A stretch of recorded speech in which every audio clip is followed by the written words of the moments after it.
বিসমিল্লাহির রহমানির রহিম। আসসালামু আলাইকুম। কেমন আছেন সবাই? নিশ্চয়ই ভালো আছেন।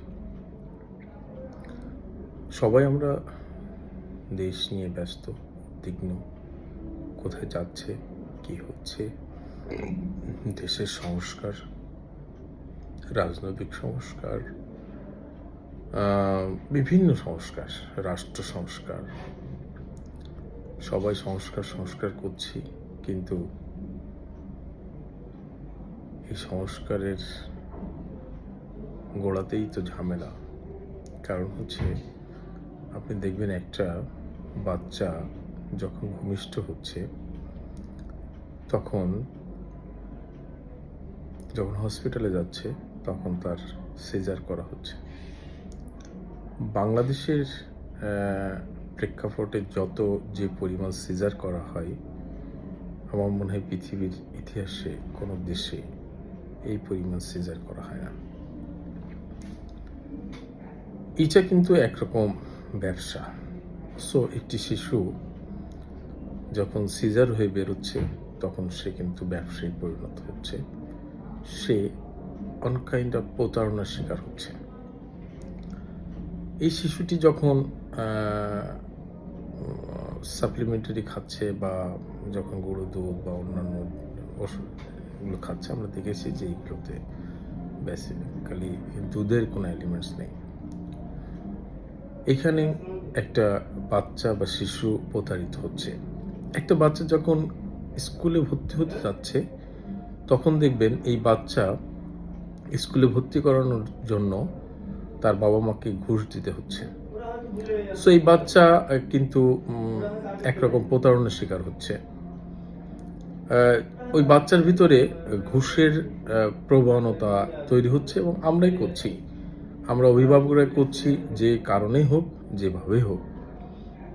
এই বাচ্চা বড় হচ্ছে, এক সময় যখন কলেজে ভর্তি হচ্ছে, ইউনিভার্সিটি ভর্তি হচ্ছে, বিভিন্ন প্রতারণার শিকার হচ্ছে। কোচিং সেন্টারের নামে একরকম কথা হচ্ছে, কোচিং ব্যবসা, প্রশ্ন ফাঁস, ইউনিভার্সিটিতে ভর্তি হওয়ার পরে চাকরি, সেই চাকরির সুবাদে যখন চাকরি নিয়ে কোটা আন্দোলন বলেন, পিসিএসের প্রশ্ন ফাঁস বলেন, মামা খালুর জোর বলেন, সে কারণে তার কারো চাকরি হচ্ছে, কেউ বৈষম্যের শিকার হচ্ছে, তাই তো? তাহলে একটা মানুষকে কিন্তু আমরা শুরু থেকেই আমরা বিভিন্নভাবে প্রতারিত হচ্ছি। এবং একটি শিশু যখন বড় হচ্ছে, প্রত্যেকটি স্টেপে দেখেন সে প্রতারণার শিকার হচ্ছে এবং বৈষম্যের শিকার হচ্ছে। আমাদের রাষ্ট্র ব্যবস্থাই কিন্তু এইভাবে গড়ে উঠেছে, আমাদের সমাজ ব্যবস্থায় কিন্তু এইভাবে তৈরি হচ্ছে। তো আমরা যে জিনিসটা চিন্তা করছি, যে আমাদের তো গোড়াতেই গলদ। সংস্কার করতে হলে প্রত্যেকটা সাবজেক্ট ধরে ধরে, প্রত্যেকটা বিষয় ধরে ধরে সংস্কার করতে হবে। সংস্কার তো মুখে বললেই হয় না। সংস্কার বই বা কিতাবে সংস্কার করলেই কিন্তু দেশ সংস্কার হবে না। আমাদের মোটিভেশন দরকার। প্রত্যেকটা সাবজেক্টে, প্রত্যেকটা বিষয়ে, প্রত্যেকটা মানুষকে মোটিভেশন করতে হবে যে আমরা একটা উন্নত জাতি করতে চাই, আমরা একটা ভালো মানুষ হতে চাই, আমরা একটা কল্যাণকর রাষ্ট্র গড়তে চাই। পুলিশ বলেন, সচিবালয় বলেন, ডাক্তার বলেন, উকিল বলেন, সাধারণ মানুষ বলেন, যে মানুষ যে পেশায় আছে, প্রত্যেকটা মানুষকে, সাধারণ মানুষকেও কিন্তু বুঝতে হবে।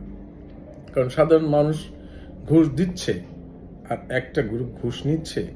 একটা মানুষ ঘুষ দিতে উৎসাহিত করছে, একটা মানুষ ঘুষ দিতে আগ্রহ দেখাচ্ছে। ঘুষ তো আপনি বলছেন ঘুষ খাওয়ান নাই, কিন্তু আপনি নিজেই তো ঘুষ দিচ্ছেন, 5 ওয়াক্ত নামাজ পড়েন, আবার ঘুষও দিচ্ছেন। সো আপনার মানসিকতাও চেঞ্জ করতে হবে, পরিবর্তন করতে হবে আপনাকেও। আপনি যদি পরিবর্তন না হন, দেশ কেমনে পরিবর্তন হবে? আপনি শুধু বলছেন ভালো কথা, কিন্তু আপনি তো করছেন না সেই ভালো কাজটি।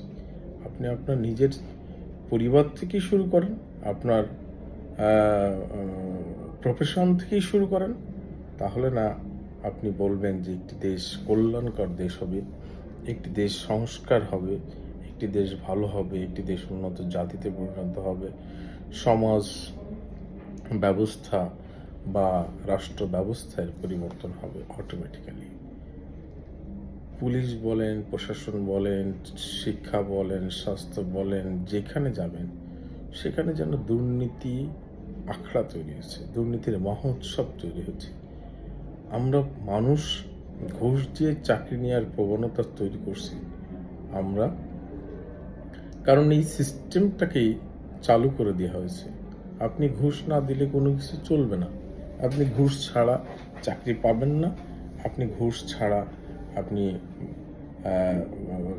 কোনো স্কুলে ভর্তি হতে পারবেন না, ইউনিভার্সিটিতে ভর্তি হতে পারবেন না তদবির ছাড়া। আপনি তদবির ছাড়া বামাখলো জোর না থাকলে আপনি চাকরি পাবেন না, আপনি প্রমোশন পাবেন না, পোস্টিং পাবেন না, কোনো কিছুই হবে না। সিস্টেম চেঞ্জ করে দিতে হবে। প্রত্যেকটা জায়গায়, প্রত্যেকটা স্টেপে আমাদেরকে পরিবর্তন আনতে হবে। সংবিধান বলেন আর জাতীয় পতাকা বলেন আর জাতীয় সঙ্গীত বলেন বা বই বলেন, এটা দিয়ে তো মানুষের মন পরিবর্তন করা সম্ভব নয়। মানুষের মন পরিবর্তন করতে গেলে মানুষের মন মানসিকতা পরিবর্তন করতে হবে, নিজেদের পরিবর্তিত হইতে হবে। আমরা যারা চিন্তা করছি, যারা এখন বর্তমানে দেশ নিয়ে দেশের দায়িত্বভার গ্রহণ করেছেন, তারা বারবার বলছেন 1-1.5 মাস অতিবাহিত হয়ে যাচ্ছে, কিন্তু কোনো সিন্ডিকেটে কি আপনার হাত দিতে পেরেছেন?